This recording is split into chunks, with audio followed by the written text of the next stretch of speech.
Студиото со вас, Маријан Ников. Добро утро, вести во ОСУ. Екс-премиерот Никола Груевски е ослободен од вина во предметот Талир 2 за изградба на седиштето на ВМРО ДПМН. Со истата пресуда по цели 8 години судот го одмрзна и имотот на партијата.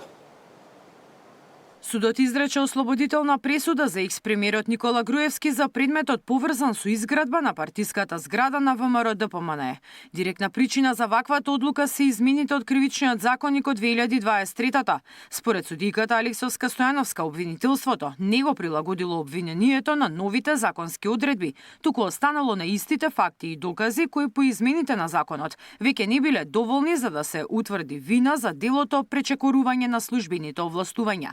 Судот појасни дека ослободителната пресуда не е резултат на поинаква оценка на доказите, туку е директна последица на примената на поблагиот закон за обвинетиот.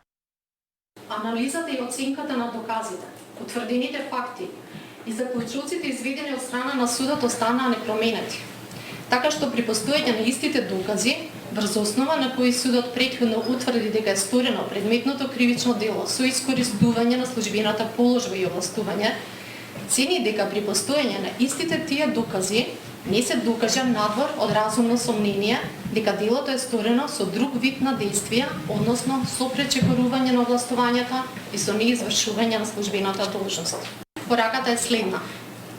Ваквата ослободителна пресуда е исклучиво резултат на донесување на законот за изменување и дополнување на кривичниот законник во 2023 година, а како директна последица на кој што беше и укинувањето на првостепената пресуда во овој предмет, како што тоа го констатира и апелациониот суд Скопје во второстепената одлука во овој предмет. Судот одлучи трошоците за постапката да паднат на товар на државниот буџет, а се одбива и барањето за конфискација на партиското седиште на ВМРО ДПМН. Случајот Талир 2 се однесуваше на изградба на партиското седиште, каде според обвинението фирмата Бето незаконски ја изградила зградата во замена за државни тендери. Во првото судење во 2022-та Груевски беше неправосилно осуден на 6 години затвор. Сепак, по укинувањето на пресудата од апелација и со измените на кривичниот законник застаре делото за вториот обвинет поранишниот владин генерален секретар Кирил Божиновски. Мирјана Давидовска, Сител телевизија. Условна казна затвор од 1 година доби поранешната председателка на антикорупцијската Татјана Димитровска. Низината одбрана сепак најави дека ќе се жали пред второстепениот суд за да докаже дека Димитровска не е виновна. Условна казна затвор од 1 година доби поранишната председателка на ДКСК Татјана Димитровска за одавањето на службена тајна и податоци од Државната комисија за спречување корупција на поранишниот директор на ТЕЦ на Годино и фалсификувањето на компјутерски сертификат за кој осудена судијата како тежителни околности ги зема тоа што била начело на најважната институција за спречување на корупција кога ги сторила кривичните дела и го загрозила интегритетот, но и сериозноста на делата. Обвинетата го извршува делото од позиција на председател на Државна комисија за спречување на корупција, што представува највисока раководна функција за заштита на државата од системско беззаконие, односно со вакво постапување директно е компромитиран моралниот и институционалниот крedibilitет на ДКСК, со што е нанесена штета врз довербата на граѓаните во државните институции и борба против корупцијата. Сепак обвинителството вели дека очекувало ефективен затвор, но се задоволни што се земени предвид доказите и Димитровска е прогласена за виновна. Дали ќе се жала до апелација, допрва ќе утврдуваат.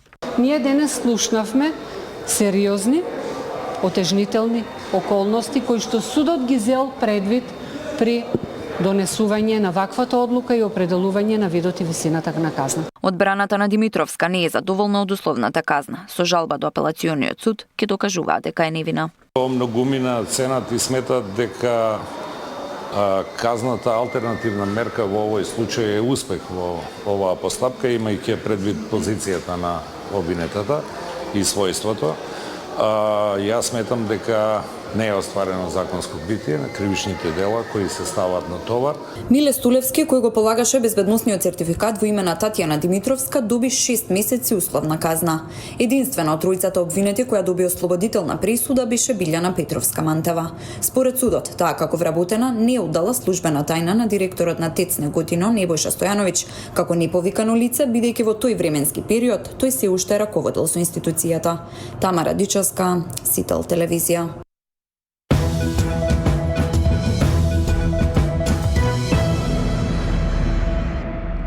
Граѓанската иницијатива Стоп Заусие за прв пат седна на заедничка маса со Министерот за животна средина за и лично да побараат построги критериуми за работа и 24-часовен мониторинг за усие. Снимки и извештаи кои го документираат загадувањето од цементарницата Усие. Ова со себе го понесоа представниците од иницијативата Стоп за Усие на првата средба со Министерот за животна средина. Активистите изјавија дека на надлежните воопшто не им се допаднало тоа што го виделе на видеоматеријалите, но кај нив сепак препознали искрена граѓанска реакција. По состанокот средбата ја оценија како позитивен чекор напред кон исполнување на нивните клучни барања, дозвола според европски стандарди, гасификација на фабриката и систем кој што 24 часа во денот во реално време ќе го мери загадувањето на фабриката. Двете страни се согласиле дека новата интегрирана дозвола треба да биде според новиот закон кој ќе почне да важи од септември 2027 година, а кој предвидува далеку построги правила. Им презентиравме на нив оно што го имаме како снимки и извештаи околу загадувањето, тоа го видоа.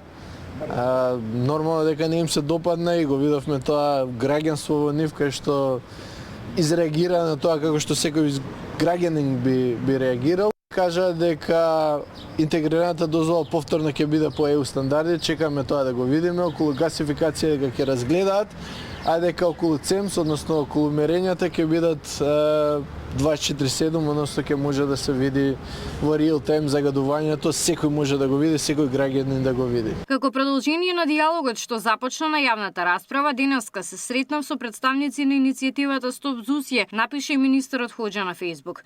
На состанокот уште еднаш ја потврдив нашата определба. Обновената интегрирана еколошка дозвола за титан Усие да биде изготвена согласно критериумите од новиот закон за индустријски емисии. Со него се воведуваат построги европски стандарди за заштита на животната средина, стои во објавата на Хоџа на Facebook. Сега следен чекор е властите да ја објават драфт верзијата од новата дозвола, па потоа активистите велат дека ќе се произнесат со забелешки. Инаку процесот за добивање на новата интегрирана дозвола за Усие, која воедно и најтешка за добивање, се одвива во период на зголемен револт кај жителите на Скопје. Граѓаните порачуваат дека нема да отстапат додека не добијат чист воздух и институционална гаранција за нивното здравје. Габриела Лескова, Сител телевизија.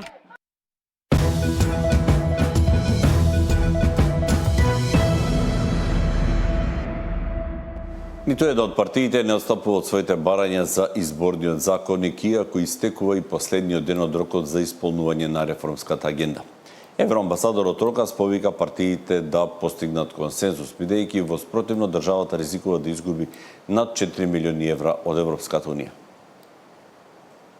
Предлагаат обединување на ставот на опозицијата.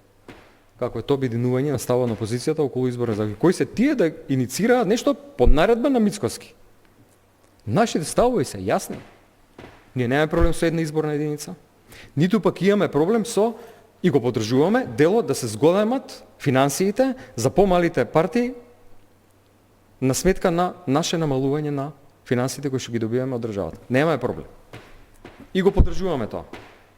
Не може да има член кој што дозволува поинаков начин на гласање на диаспората. Едните демек повикаа опозицијата да седне и да разговара, а другите демек не ја прифатија понудата. Ова е само провидна игра на опозицијата со која единствената цел е да не се олесни гласањето на диаспората и да не се донесе нов изборен законник. We really do hope that there is today. Вистина се надевам дека денеска, затоа што уште денеска и утре, значи утре е последниот ден за постигнување на консенсус. Јас навистина се надевам дека тој консенсус помеѓу политичките партии ќе се постигне. Имајќи во предвид има информација дека политичките партии, всушност нивните координатори се сретнуваат на дневна основа, така да навистина се надевам дека и овој чекор од реформската агенда, тоест измените на изборниот законник ќе можат да се постигнат.